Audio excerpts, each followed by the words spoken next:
હવે જોઈએ સમાચાર વિગતવાર।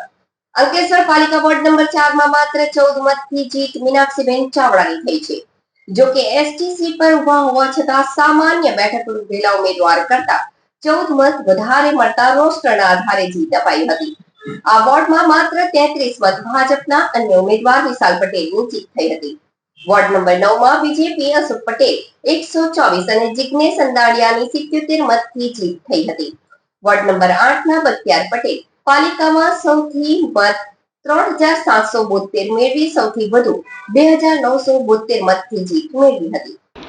અંકલેશ્વર પાલિકા વોર્ડ નંબર 4 માં માત્ર 14 મતથી જીત મીનાક્ષીબેન ચાવડાની થઈ છે। જો કે એસસી સીટ પર ઉભા હોવા છતાં સામાન્ય બેઠક પર ઉભેલા ઉમેદવાર કરતા 14 મત વધારે મળતા રોસ્ટર આધારે જીત અપાઈ હતી। આ વોર્ડમાં માત્ર 33 મત ભાજપના અન્ય ઉમેદવાર વિશાલ પટેલની જીત થઈ હતી। વોર્ડ નંબર 9 માં બીજેપી અશોક પટેલ 124 અને જિગ્નેશ અંદાડિયાની 77 મતથી જીત થઈ હતી।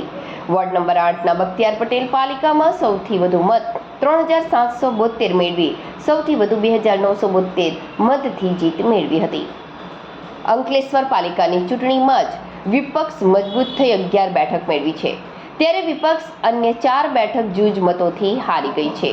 જેમાં સૌથી મોટી બાબત વોર્ડ નંબર 4 માં આવી છે કે અહીં ભાજપના ઉમેદવાર વિશાલ ચૌહાણની જીત માત્ર 33 મતથી થઈ છે, જ્યારે ભાજપના અન્ય ઉમેદવાર મીનાક્ષીબેન ધર્મેશ ચાવડાની જીત પાલિકાના રોસ્ટરના નિયમના કારણે થઈ છે। તેઓ એસટી સીટ પર ચૂંટણી લડી રહ્યા હતા, જ્યાં એસસી સીટ પર કોંગ્રેસના ઉમેદવારની જીત થઈ હતી।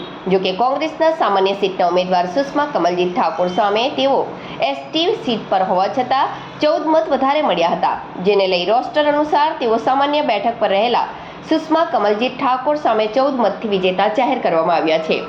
તેમની આ જીત નસીબ અને પાલિકા રોસ્ટરના નિયમથી મળી હોવાનું રાજકીય પંડિતો જણાવી રહ્યા છે।